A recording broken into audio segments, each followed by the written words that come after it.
700 ERP and e-commerce solutions. Avalara, tax compliance done right.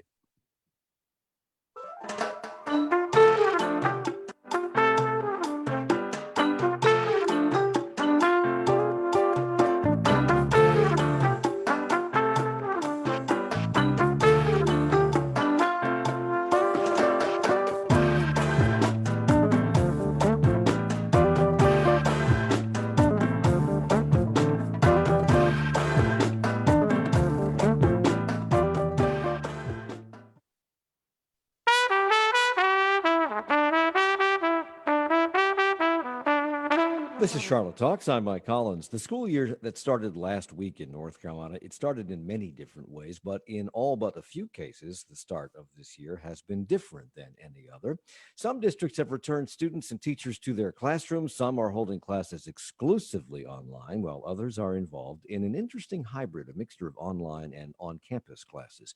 So with the first week under their belts, what have school districts learned and what might the rest of this year hold?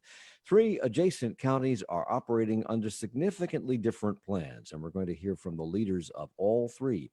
Ernest Winston is superintendent of Charlotte-Mecklenburg Schools, which shifted gears at the last minute to go from what the state is referring to as Plan B to Plan C, which is all online instruction. Ernest Winston, welcome back to the program. Good morning, Mike. Glad to be here. Dr. Jeff James is superintendent of Iredell-Statesville Schools. They decided on the hybrid Plan B approach, which combines online with classroom instruction. Welcome back to you, Doctor. Good morning, Mike. Glad to be here also. Thank you. And for the first time on this program, Dr. Andrew Houlihan is with us. He is superintendent of Union County Schools, where they are operating under, as I understand it, two different models, Plan B and Plan D. What is Plan D? Stick around, find out. We'll let you know in a second. Thank you for joining us. Good morning. Thanks for having me. You're welcome. And Ann Doss Helms is here. She, of course, is WFAE's education reporter. Ann, welcome back. Yeah, it's pretty cool to be here with three superintendents. I've been on the show a lot of times, but never had that. We have star power here this morning. So if you'd like to join our conversation, you can do it very easily. Email us at charlottetalks@wfae.org or search for WFAE on Facebook. We are on Facebook Live this morning, or get to us through Twitter at Charlotte Talks. So CMS was planning to go back to school, at least for the first 2 weeks, with kind of a rotating schedule with a mixture of in-person and online learning. And then at the last possible minute, you guys shifted to online only. Did students, teachers, parents find this last minute switcheroo disorienting at all? Mike, I don't believe so. I think we did what was in the best interest of the health of our students and our staff members. And I think given the information that we had at that time, I think the board made the right decision. People often ask me, was it the right decision? Should we have stayed in a Plan B plus remote? And I believe that based on the information we had at the time, and this is a fluid situation, information changes daily, if not hourly. And so there was information that came to light that the board did not have at its disposal at the time it made the initial decision. I think you take that along with the fact that there were some staffing concerns that I highlighted that I believe helped the board make its ultimate decision to open up in a Plan C, which is an all remote environment. I want people to know that when you talked about how this is changing minute by minute, the other two superintendents nodded in agreement. So you're not just the lone wolf here. Everybody's on the same page. Aside from two statewide technical glitches last Monday, the first day of school, there was another one on Wednesday. And as I understand it, there was a major nationwide Zoom outage yesterday that affected businesses and school systems. I don't know if it affected your systems or not, but how would you assess, Dr. Winston, since you're the district that is exclusively online, the impact of those outages, and how would you assess the first week of school as a result? I believe that overall, all things considered, we had a good first week of school. I do want to acknowledge, and say that we do understand that this is and can be frustrating for many families. And I certainly know that we empathize as parents too. We certainly, we prepare our technology solutions to the best of our ability based on the unprecedented demands of remote learning. One thing that I do want to highlight is that our educators are rising to the challenge of remote instruction despite these technological differences that by and large have not been of the district's making, but we've had to overcome those obstacles. Ann Doss Helms is here. She's our education reporter. The technical problems last week, which were statewide, came from something called Canvas. You were seeing a lot of social media chatter yesterday that both Canvas and Zoom had massive problems, and in fact, it was a national problem. That means that for 50% of the school year so far, 3 out of 6 days or 4 out of 6 days, so a little over 50%, there have been technical issues rearing their ugly heads. What has this meant? What are you hearing this has meant for students, for teachers, for parents? Well, it's meant a lot of frustration. And we should say that last week, I think the problems were with something called NC Ed Cloud rather than Canvas per se. And you do not want to get into the details of technology with me because that is not my strong suit. I don't understand it, but it is something that allows people to access Canvas and Zoom and some of these other things that they use to either have their interactive classes or, access I believe the lessons that they can do even on their own time. So it was never completely shut down. This is my understanding. You never had a situation where everybody in the state was just sitting there going, we can't do anything. What you had was slowdowns. And I believe Dr. Houlihan referred to, his wife and kids were doing this on the first day. So it was a lot of frustration. There's that panic that you always have when you have an important thing going on via technology and it's not working right. But overall, I think people have been fairly resilient. Social media makes it very entertaining because everybody gets on and, posts clever memes and, talks about how everything's falling apart. So I think there has been learning, but it's been very frustrating for all concerned. So Dr. Houlihan, you were nodding when Ann was talking, so I'll bring you into this at this point. What are you hearing from your technology gurus and from people at the state level about these glitches that you guys have been experiencing? Is this something that will iron itself out and it's only happening now because it's the beginning of an experiment of something new, or were there legitimate, technical outages that will not happen again? Yeah, I don't know about the legitimacy of it. I do believe that it was a situation where at the statewide level, all of a sudden we wake up one morning and everyone in the state is doing something virtually. And I think you've never had a capacity issue or a bandwidth test to measure the impact of that. And, I think Ann's right. There was frustration. I keep using the two words I keep using with folks are patience and grace. We've never done this before. And I think what we're learning is last spring, I refer to that as emergency remote learning. Right now, I think the three of us would agree we've all learned a lot from what happened in the spring and have really tried hard in our systems to make things a lot better. But when the technology doesn't work, that's an issue. And so, it wasn't one thing I think that any system was doing. I think it was a statewide issue that's been addressed. And, there may be some chances where this happens again. It was really intermittent. It wasn't, I think Ann's right. There wasn't a situation where the whole state was completely shut down. So I think that we've learned a lot and hopefully it won't be, hopefully that won't happen to that severity again.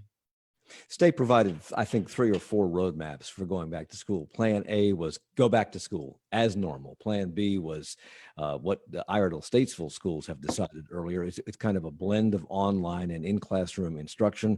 And I understand that, Dr. James, that students in grades K through 8 will be at school at least 2 days a week with virtual learning on the other days. Grade 9 through 12 will have access to face-to-face learning based on the school they attend and the capacity of each high school campus. I take it that's to maintain social distancing. Why the different plans for the lower versus the higher grades in Iredell Statesville? Well, Mike, originally we'd started out with K8 to be an A-B combination, which kids come 2 days in a row, face to face, and then we shift groups after a cleaning on Wednesday, what we call a deep cleaning, and we can go further into that later on. But Thursday and Friday course would be Group B. We initially put out virtual for our high schools and got a lot of community pushback from our high school parents wanting to make sure that those students also had access to face-to-face. We have, I'm sure Ernest has many more high schools that are this size, but we have a couple high schools that are around 1,900 students. With the, we started out with a 50% rule or 6 foot, and then the rule changed to at least 6 foot. So when we went back into classrooms and started measuring for our larger high schools, we found that we would have to have 3 rotations, and just felt the logistics of doing that were very difficult. And so for our 2 largest high schools, what students did the first week, they were on virtual and actually came into the school by appointment and looked at the subjects they were needing additional supports in, and signed up to have face-to-face, up to 4 days that week if they needed help in Math 1 or biology, etc. So we did back up and punt a little bit after our stakeholders gave us additional information. I think that's what Ernest mentioned earlier, and Dr. Houlihan. We're building as plane as we fly it. So the information we're getting is constantly coming in. We're trying to adjust to meet the needs of all of our stakeholders. We're a very diverse county, as you know, very long. So the northern part of the county tends to be rural, more industrial aspect towards the southern part. So the needs are very different across our county. So we want to be mindful of parents. And, both these individuals have hit technology. Actually, a representative from DPI went with me Thursday, and these 2 individuals know who I'm talking about. He's our regional person, just to ride around to a few schools. And of course, the first question was, well, how'd it go Monday and Tuesday with NC Ed Cloud being down? It is a single user sign-on that we use. And of course, it was intermittent. It wasn't, as Dr. Houlihan said, not all day. The other thing, we have some rural spots here. So the other concern, and I'm sure these 2 individuals have the same thing, is access to technology. We have places in the county that a hotspot does not work. So remote learning or virtual learning does not work for an individual who can't get connectivity. I want to come back to that, because that's a problem for all districts in the entire state, the equal access to technology. Ann, you wanted to jump in there for a second. I thought it was interesting when he mentioned pushback from parents and from constituents. There is no universally popular option. Everybody here and everybody in the state is getting pushback. In CMS, there are people saying, we need to get kids back in school. We should have opened with kids in school. You need to get that to happen. Dr. Houlihan in Union County, and I know in Gaston County, there's some real pushback from parents and teachers saying, we need to go to all remote. It is not safe to be on Plan B. So that everything you decide has a real downside and is getting some pushback. So absolutely, Ms. Helms, and that's no matter what decision any of us make, all 3 of us, there's going to be winners and losers. There's not win-win in this situation. And so we have to, and I think by county, you have to make the best decision for your constituents. So in Union County, the usual welcome back to school, how was your summer questions were replaced by this.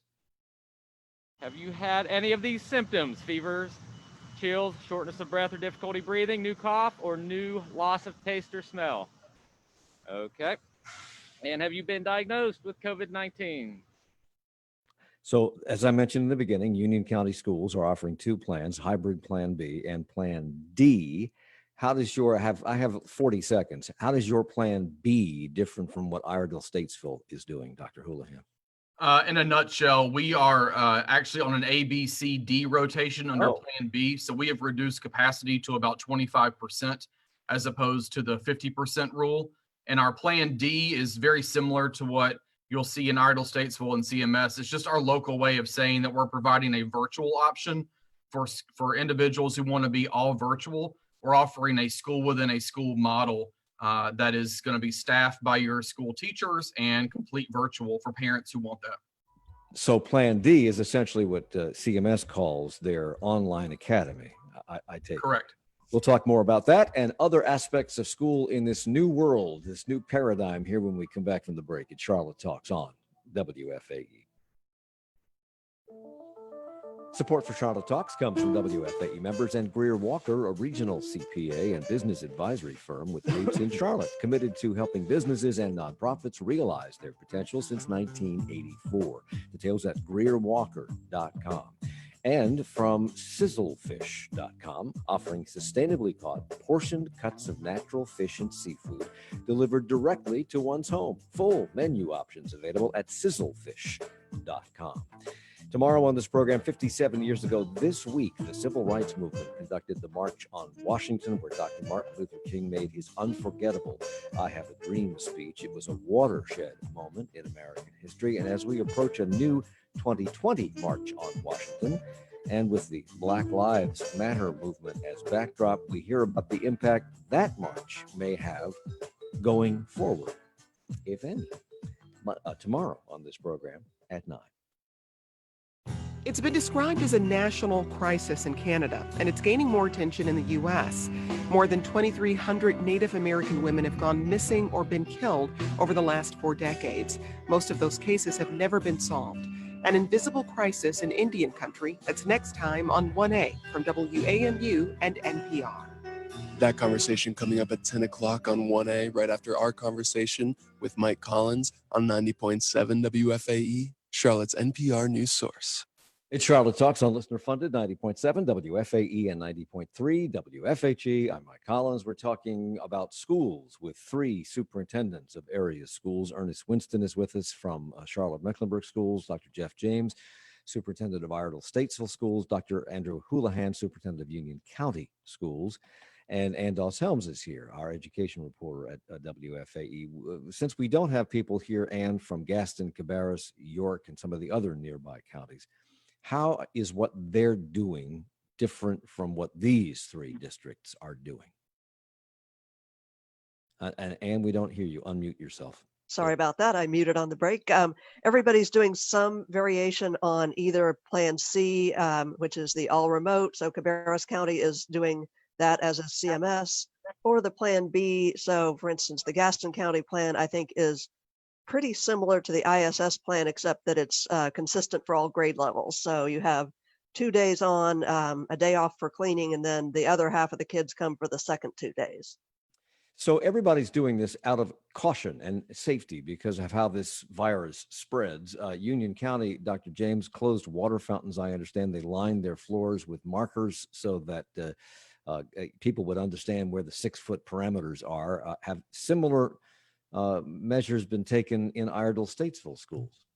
Absolutely. And if you go on our website, you can see hundreds of pictures where we went through, and I'm sure my 2 colleagues done the same thing, probably ordered from the same company, but round circles that say stay 6 foot apart. A lot of schools actually use their school logos as a way to spread for K-5. If their mascot's a crawdad, they would have a crawdad every 6 foot.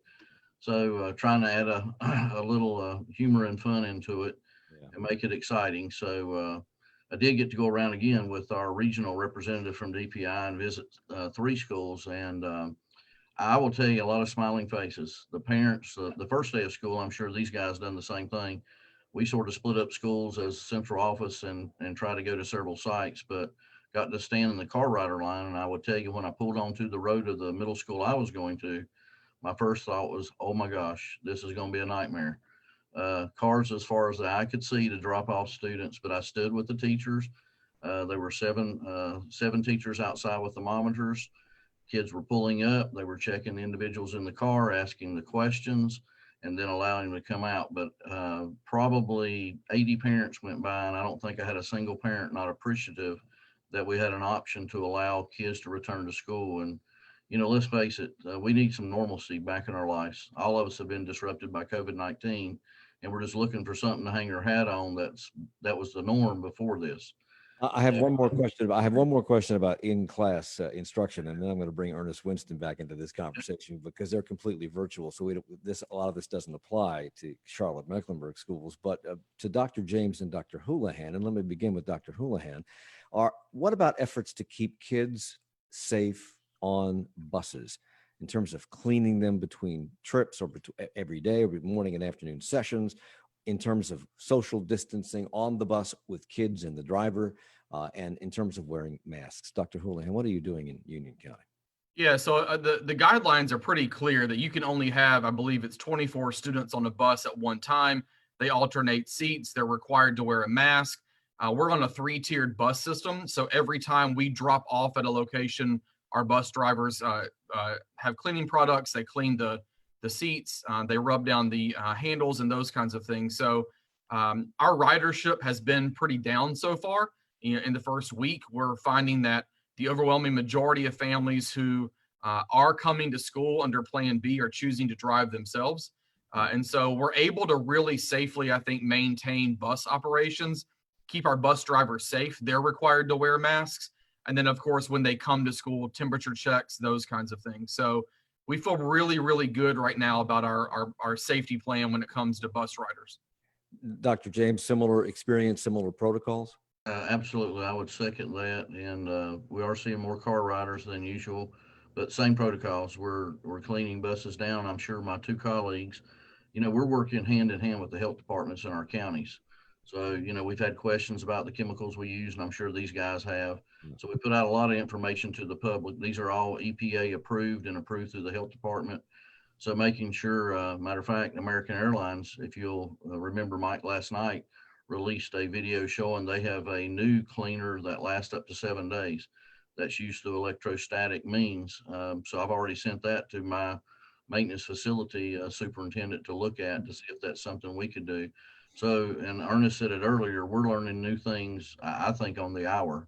And as we learn that as a school system, we're trying to implement it to protect those that are face-to-face. And again, provide that flexibility for virtual.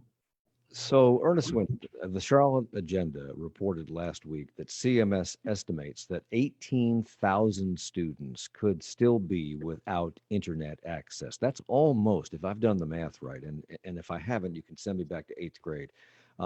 That's almost 13% of the population of the CMS system, student population. Have you been able to make any headway on that? It's not your fault, but have you been able to make any headway on that? Yes, thank you for that question, Mike. We have made some headway. I will say that finding our way through COVID-19, in my opinion, starts with acknowledging some very hard truths. And look, COVID-19 has both exposed and some of the gaps in our community, and I think those gaps were significant a year ago. And what we've seen is that those gaps have widened. However, I don't want to just focus on the problem, but I want to focus on the opportunity that I believe this presents, not only for Charlotte-Mecklenburg schools, but for our entire community, as far as closing that connectivity gap for our students who don't have reliable internet service. And so I am so excited, and we announced this in a media briefing on Friday. The CMS Foundation is leading the way, partnering with Charlotte-Mecklenburg schools and raising funds to help ensure that each student in our district has the opportunity to engage in remote learning and to access the resources that they need.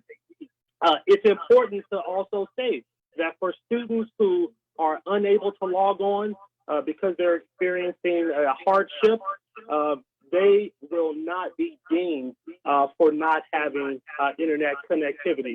So what we're doing is we're encouraging that two-way communication between students and the school so that our schools can ensure that students are receiving the work.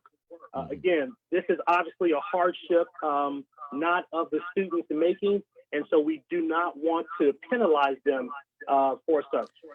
There's a lot of, as you mentioned, Dr. James, a lot of rural areas, particularly in the northern part of Iredell County. Are you experiencing, some of your students are in the classroom, but on those days when they are not, are you experiencing internet availability problems? Not the technical glitches we've been talking about, but the fact that they just don't have internet availability. Absolutely, Mike. So what we've had to do is take some of the COVID dollars that the state allocated and the federal government, and we put that aside to buy hotspots. So we have purchased over 400 hotspots. We've given those out. We're repurchasing additional hotspots. and of course devices, because we were just 1-to-1 6th through 12th grade. And these So, hotspots, do they work on the cellular system? Is yes, that what they do? yes, it's typically a cell provider in that area of the county that we can pick up. And even with that, there are some places in the county where you cannot get connectivity. So what we have allowed or asked parents to do is contact their particular school principal, and we'll make a way to do face-to-face. There are some exceptions to every rule. So if that child needs to be in more than 2 days a week, we'll work with that individual family. So we don't have a lot of that occurring, but we have put a lot of hotspots out the first week of school. We have purchased additional hotspots and devices. As Ernest said, if you're not a 1-to-1 from kindergarten through 12th grade, the devices are also an issue. Yeah. And a lot of rural districts lack the funding to do 1-to-1. So, Well, I was going to ask about how the cost of this hotspot, because I know what my cell phone bill is every month. well, it runs about $240 a year. So what we have is providers working with us as educational entities to provide that low monthly fee. If not, then of course, and what you're getting at, Mike, eventually the dollars do run out. So it has to be either picked up locally or budgeted in the future. But initially the hotspots, we were able to purchase those. They're about $200 a hotspot. Again, buying them in bulk, we get a much better price. And I will say the superintendent's organization statewide went in together to do a bulk purchase. We were able to get substantial improvements in pricing by doing that. So working together as a collective unit of superintendents. So Dr. Houlihan in Union County, any similar problems to that in terms of internet availability? And let me add on to that question this. We've asked schools in recent years to solve a lot of society's problems that have nothing to do with education. And we point fingers of blame at the schools for not solving these problems that we either can't or are unwilling to solve in the world at large. And this is one of them, it seems to me. Is it? Yeah, we have similar challenges that Ernest and Jeff mentioned. Like they both have, we have fantastic partnerships with agencies and providers to do hotspots. We purchased more hotspots, but we've also done something that we didn't do last spring. We're equipping more buses to become Wi-Fi mobile buses, so we can get out into more of our rural communities where it'll have a larger range for internet access. And so that's something new we're rolling out this fall. But it's an issue that I think as a state, the state really needs to address this. You cannot leave it up to every individual county or school system to solve because it is a statewide, if not a national issue. And so I know that we've been really advocating for not just funding, but for some kind of an initiative or priority at the state level to get this fixed. It's not going to happen overnight. And as Dr. James mentioned, we work with families on a case-by-case basis to meet their needs. But it's a challenge, and it's a significant one that we've really worked hard to overcome from last spring. Are we 100% there? No, I don't think we ever will be, but we have certainly improved from last spring. And Ernest, Winston State and local officials have worked to create something called neighborhood learning pods. These are, I think, they were described as supervised settings for remote learning. How is getting kids together in a pod in another location other than a school different or more safe than bringing them back to the classroom? Well, I think, Mike, one of the things with the pod is that you have significantly fewer number of students. And I want to be clear that, many families, several families have opted for putting their children in pods. That is separate from what we're doing in Charlotte Mecklenburg schools. I believe many families have opted for this option to help supplement what we're doing in remote instruction. I think, though, you'll see some conversation at tonight's board meeting on how CMS can continue to partner with different entities to provide some more structure, enrichment activities, childcare, if you will, in some remote sites. But the pod that many families are turning to, that's an option that they've chosen to help supplement the work that's being done in remote learning and to provide some more structure for students during the school day. We have a Twitter comment, Ernest Winston. I have a 6th and 8th grader in CMS, and I would say the switch to all remote was disorienting, but I think they being you, made the right decision. I know it isn't ideal for everyone, but it's been pretty good for my family. So there's one piece of feedback for you this morning. How much more work? And I'm not sure which one of you to ask. I'll ask you, Dr. Houlihan from Union County. How much more work is it for teachers to provide both in-class lesson plans and instruction and online lesson plans and instruction? And are these teachers being compensated for this extra work? It seems to be, it would have to be extra. So it's substantial. I mean, I want to remind folks, we basically, for those of us on really in any school system right now, you're talking about reinventing public education. I mean, that's really what we're talking about. And as a former 2nd grade teacher, I look back to when I was in the classroom, and never would I have imagined walking into an elementary school and having to look at teaching, a quarter of my kids right there face to face, while 75% are at home, and I'm responsible for them as well. So I think, I got to say a big kudos and a big shout out to our teachers. They are amazing individuals. They always have been. We don't give them the credit that they deserve in our society. And of all times, this is the time to celebrate our teachers, because they are truly moving mountains, in my opinion. I think we've been able to accomplish this in a couple of ways based on staffing and numbers. We have a lot of schools that are able to assign teachers only to be virtual teachers. So their class is 100% virtual, which removes the weight of the face-to-face. And on the flip side, in those same buildings, we have teachers that are assigned to just be remote learning teachers or face-to-face teachers. So our principals have done a really good job making staffing assignments. In some cases, you'll see that while kids are in the room, teachers are actually live streaming and are expecting students to log in, follow their regular schedule, and tune in to teach. It's challenging, but our teachers always rise above the challenge, and they're doing a phenomenal job. So let's take a 30,000 foot level look at this. And what are you hearing from teachers in these 3 systems or elsewhere about this? And what are you hearing from parents about this? Well, again, I think a lot of anxiety and some optimism, as you noted with that Twitter comment. But this is tremendously stressful for everybody, because it does require you to completely rethink your job and to deal with technical glitches at the same time that you're trying to deal with all the personal interactions that you have either with your own children or with a classroom full of kids. Now we're talking a classroom full of children that you might not have met in person. For the families, we talked about that basic connection being the bare bones to make it work, but think about everything that has to happen after that. Do you have a device for each of your children? Do you have space for them to work? Do you have connectivity if you have 3 children all trying to do Zoom meetings at the same time and you're trying to work from home? Or you're going off to work and you're worried about where your kids are going to be. We talked about the pods. Some families have been able to create that, to hire their own teacher or tutor to help supervise. Some families do not have those kind of resources. So it's everybody is being required to do much more than before. There are a lot of questions being asked of the public officials, but I do feel like people are, for the most part, kind of trying to go into this with we know this is going to be difficult. We're going to do our best to make it work. But it is, you think about the 2 things that stress you out most. It's your children's safety and your livelihood. And those are challenges for every family.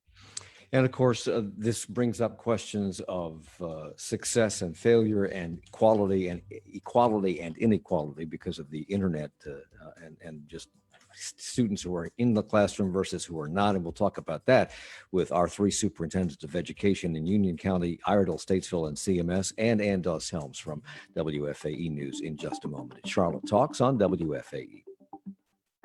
Support for Charlotte Talks comes from WFAE members and Mazda of South Charlotte, committed to Mazda's focus to ensure every element of a car is designed around the driver. More at mazdaofsouthcharlotte.com.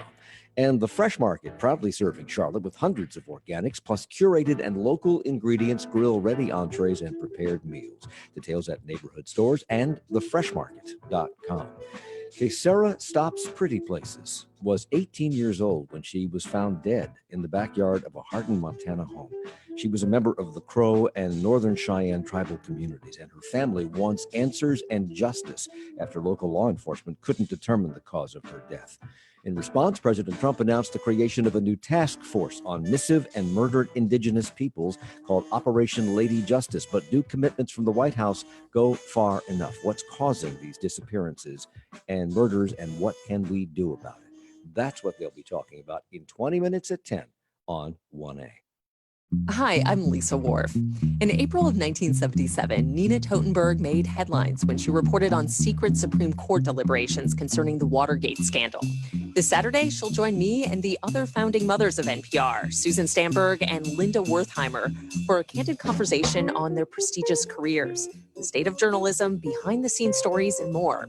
Registration information for this special online event is available at WFAE.org. I hope you can make it. It's Charlotte Talks on WFAE and WFHE. I'm Mike Collins. We're talking about back to school in a very unusual environment with three superintendents of education. Andrew Houlihan is the superintendent of Union County Schools. Jeff James is the superintendent of Iredell Statesville Schools. Ernest Winston is the superintendent of CMS, and Ann Doss Helms is here, our education reporter from WFAE News. Whitney on Facebook wanted to know about the 18,000 children within CMS who do not have internet access. And she asked an interesting question that I never thought about. What about creative solutions like opening up school cafeterias or county libraries that have internet for these kids to go to so that they can attend class on the internet? Ernest Winston, what about that? So I think that's a great solution, and I want to thank her for offering up that particular solution.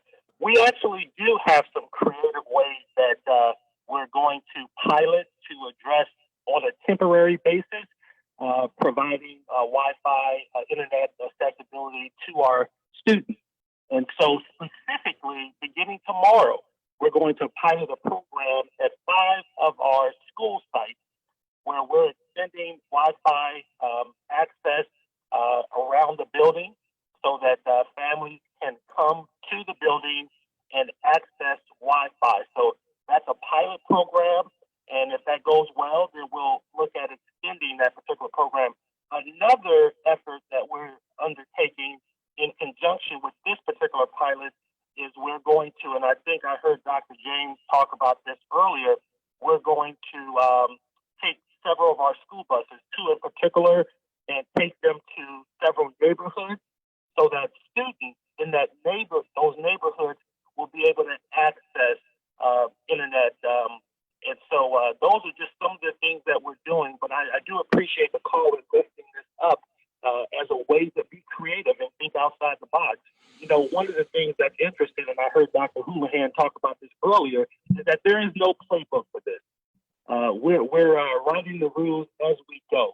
And, I think this calls for us to be creative and think outside the box for some solutions that may not readily be available to us. I mean, we finished last spring in a very unusual situation, and I think everybody anticipated that we would be back to normal in the fall. Clearly, that is not the case. So we have these kids, some in the classroom, some on the internet, some in areas where they get great internet, some in areas where they don't get any internet, some in areas where they have a home environment that is not conducive to attending class for any number of reasons. How worried are the three of you about the inequality equation that this sets up among students, and about how this may be setting back students all over the country for years to come? I'll start with you, Dr. Houlihan. It's definitely a worry. I think, you kind of alluded to it, Mike. One of my worries that I honestly don't feel like we're talking enough about in the country is the mental health of students. That is something that I'm really worried about. Safety has got to be the number one priority, but not just physical safety. And I think, we've really tried to address our schools to make sure they have the resources to address the mental needs that they have upon returning. These are students that we haven't seen since March. So you don't know what has happened. You don't know what they've been going through. And not just our students, but also our staff who have some anxiety, students who may have depression or whatever it might be. And so I think it's really important that all of us understand that we've got to not just address the physical safety, but also address the inequities or inequalities when it comes to mental and social emotional support as well. That's really been top of mind for us as we've come back. Dr. James. Well, I'll second that, plus also say the same thing occurs with our staffs. There's high anxiety among our teachers, and what we've tried to do is Dr. Houlihan said this earlier in earnest, but we're trying to match those teachers who may be at risk or have a higher risk because of underlying conditions. Let those individuals do our remote learning solely from home. So so far it's worked out fairly well. So we do it. We've been able to provide access for those individuals from home and remote teaching, and to make sure we're working with our teachers, because the anxiety level there is extremely high also. Yeah. But I would second what Dr. Houlihan has said. It's hard to deal with social emotional learning remotely. And, one of the bad statistics in our state is child abuse. And unfortunately, about 25% of child abuse gets reported by teachers. Well, if they're not in your classroom and you don't visually see it, then it concerns me that we may have students out there virtually that need our help to intervene for them, to be an advocate for them. And it's just difficult to do without them being face to face with us. So we all three struggle with this. I think we've had many sleepless nights. There is no perfect solution, as Ann has said earlier. We're just trying to come up with solutions on an hourly, if not daily basis, to plug in the gaps. And you mentioned, we all know that summer slide happens over just a period of 8 weeks with our most at-risk students. Well, look how long we've been out of school. That gravely concerns me, because our most at-risk population is getting further behind. Right. And we have to come up with a plan to catch those up. So in the future, I would hope that our legislatures and taxpayers understand that we've got to play catch up. We've got to put money and efforts and resources towards these students to catch them back up, if at all possible. And Ernest Winston, your reaction to that same question, but also there are young people who are going to first grade who have no school experience under their belt at all. And they're going to first grade in a brand new environment that no one has any experience with. Do you worry that that's going to set those people in particular back as they move through the next several grades? Ernest Winston. Mike, I do worry about that. People oftentimes ask the question, what keeps you up at night? And I concur with my colleague, Dr. James and Dr. Houlihan, that, this is one area that keeps me up at night. And I know that the three of us probably haven't had a lot of sleep anyway over the past several months, but this does concern me. One of the things that we are putting even greater emphasis on this school year is the social and emotional needs of our students. One of the things that last spring, we actually offered some school-based mental health services provided by the agencies that we partner with, because we know that our students' needs do not go away by the simple fact that they are in a remote environment. Also, in addition to that, we have mobile crisis support that continues to provide services to students and families on an as-needed basis.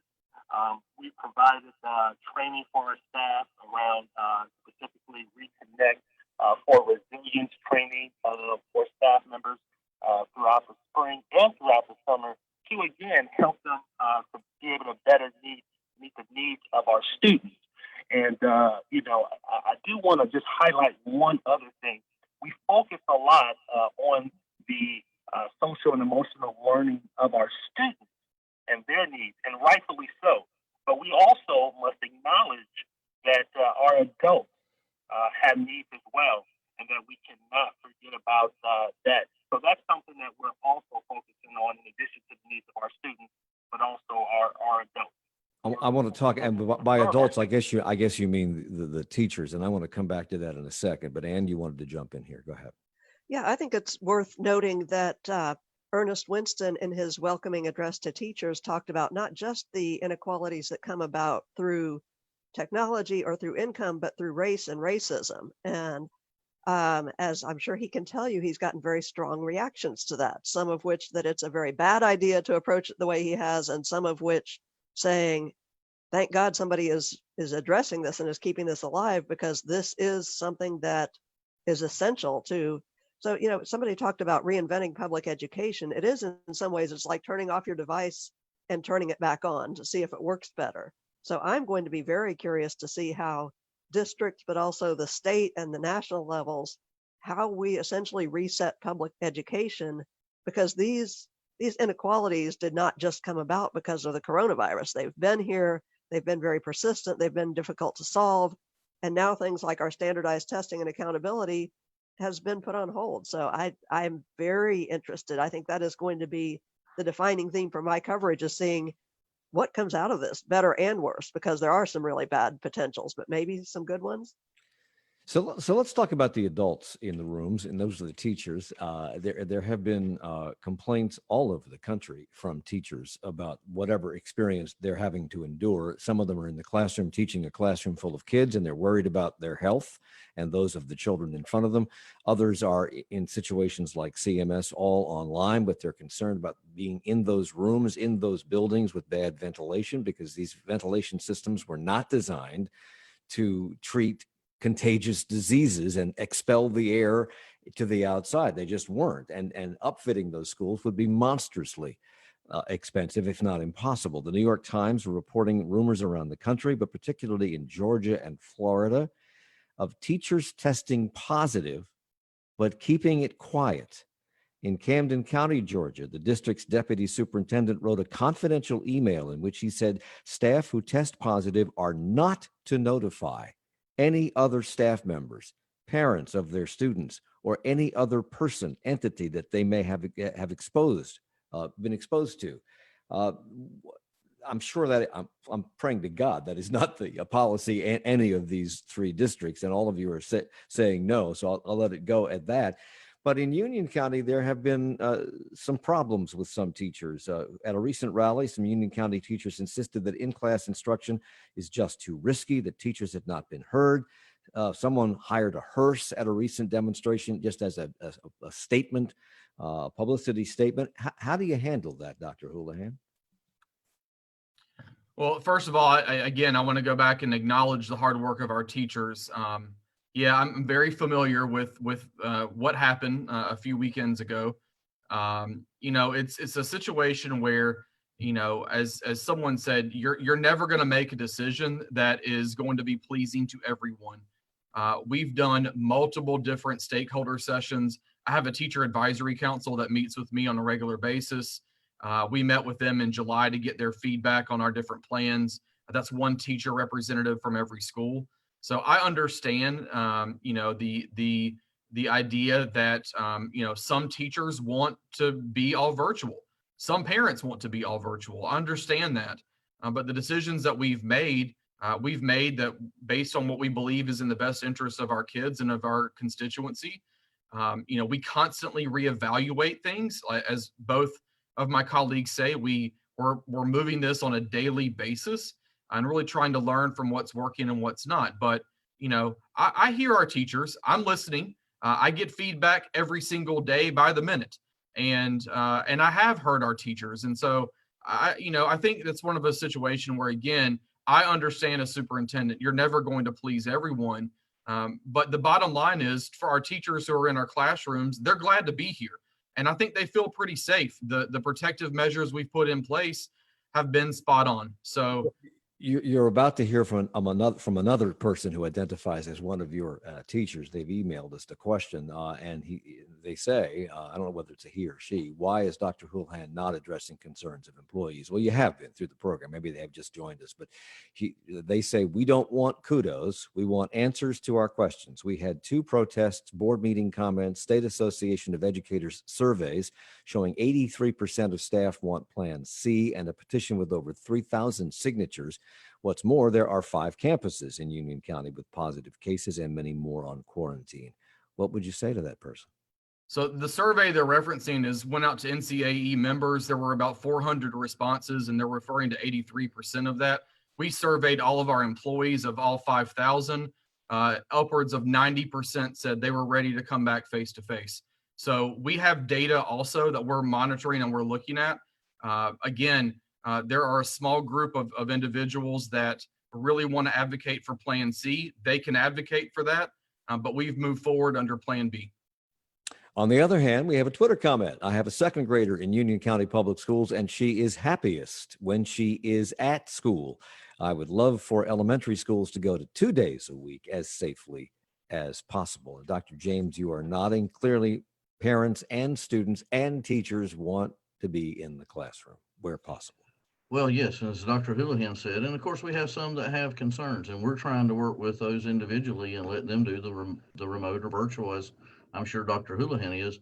But one thing that did occur this weekend, Mike, I do want to bring to light, Dr. Cohen, which is Department of Health and Human Services, was interview with Senator Berger, and her own comment was the best place for our children to be are back in the classrooms. That's the safest place for them to be. We're providing protocols, cleaning protocols, and we started out the school year here having to remove teachers from a 7th grade at one of our middle schools before school started.